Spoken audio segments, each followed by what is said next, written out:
Hello people of the internet and welcome to a short walkthrough of a newish template. So this template is a shared expense tracker for couples or for two-person households, and for those who want to have a transparent overview of each other's finances and know exactly how much each of you is contributing to the bills. Now you probably found this template in the Medium blog, which will probably be published by the time that you see this video. You can follow the information in the blog or go to the Start Here tab if you prefer to read. In this video I'm just going to show you what you need to do to get started faster.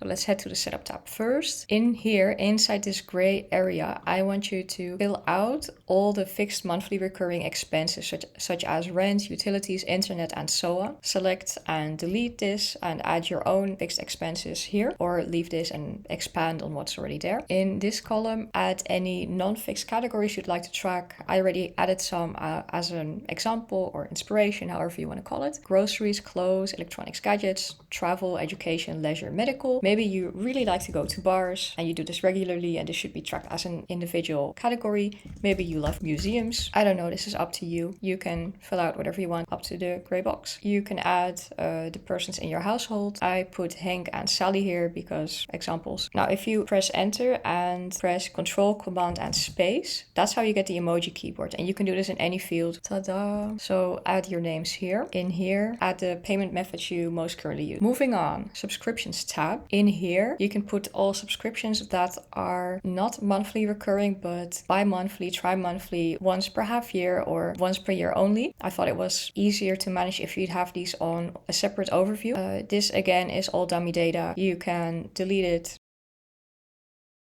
The overview tab. Let's start with the income section, or let's assume that you both have a salary. Now, inside these gray boxes, you can overwrite the values in here. These are just examples.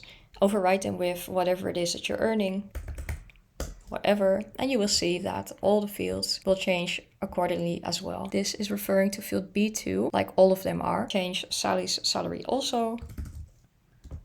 Putting a random number there. And as you can see, all the fields across the whole row change. Oh yeah, by the way, we see here that we concatenated a string with the name of whatever name it is that you're going to put in the setup tab, so that you don't have to write out information twice or write out your name twice here and here again and here and here. No, we write it once in the setup tab, and after that the sheet just copies it everywhere where it needs to be. Again, fill out your salary here and here. If you're freelancing, I have separate tabs for that. There's one for each of you. You can delete this dummy data and fill out your own freelance earnings, and these will automatically be summed up and shown as a total in the overview tab. As we can see here, we have a sum if formula that is referring to the freelancing Henk tab and the F row, the month of January, and it will sum up everything it finds in H.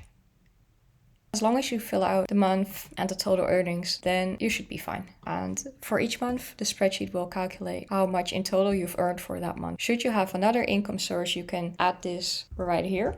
And again, all these fields will copy the value that you have here. Should your income for 1 month deviate from what you wrote in here, then it's fine to just overwrite a field for that month, and all the other ones will stay intact.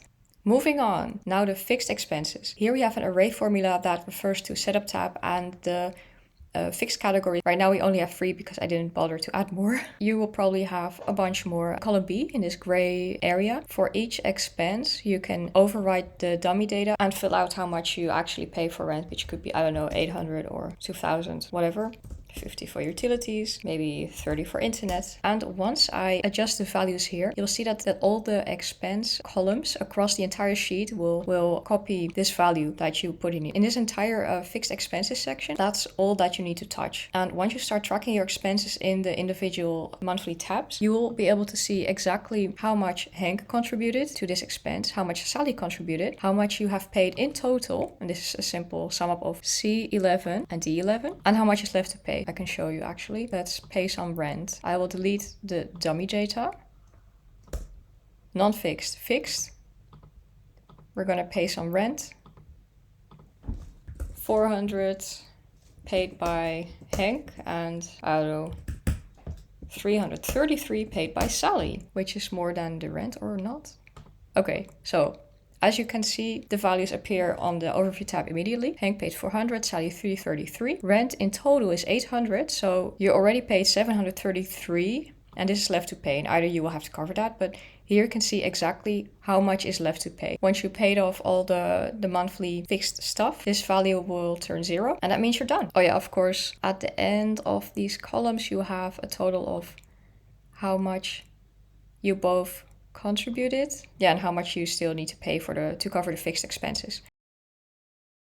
Moving on to the non-fixed expenses. Again, we have here the categories that we wrote out earlier in the setup tab: bars, museums, medical, and so on. In this entire area, you don't need to touch anything. So don't touch anything because you will destroy the formulas. The only thing that you can touch are the budget columns. Here you can adjust how much you want to spend per category for this month. So let's say we want to spend 300 on groceries in January. January is over, but let's just pretend, okay? And you want to spend, I don't know, 80 on clothes. Well, right now we currently haven't spent anything yet, so we have leeway of $300. 300 for groceries and 80 for clothes. Again, I will add some dummy data. We're going to head over to the January tab. Hold on, let me check. Groceries and clothes, or red. Groceries, clothes.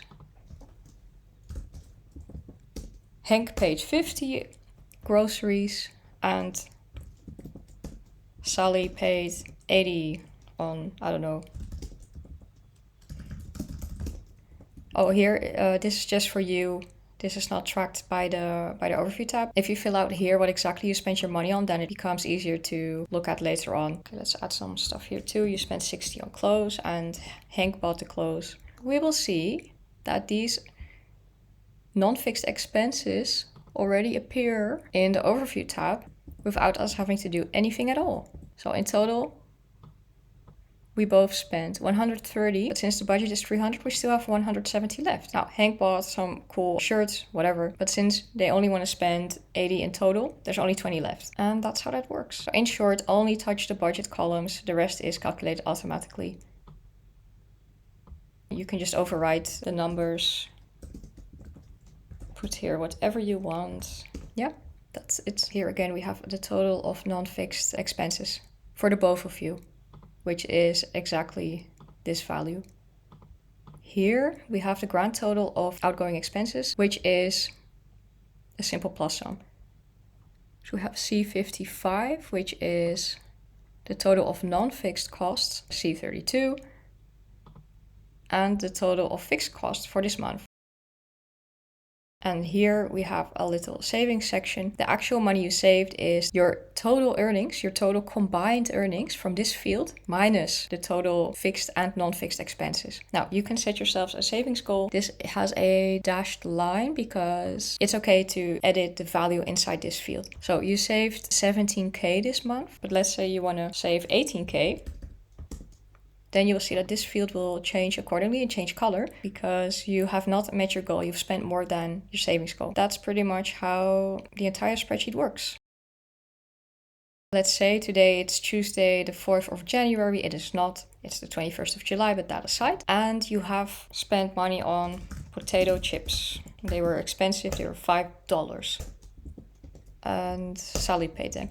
But you also spent money on a cocktail on that same day. How do you add this expense? No worries. What we do, we go to the front of the row, we right click and insert row below.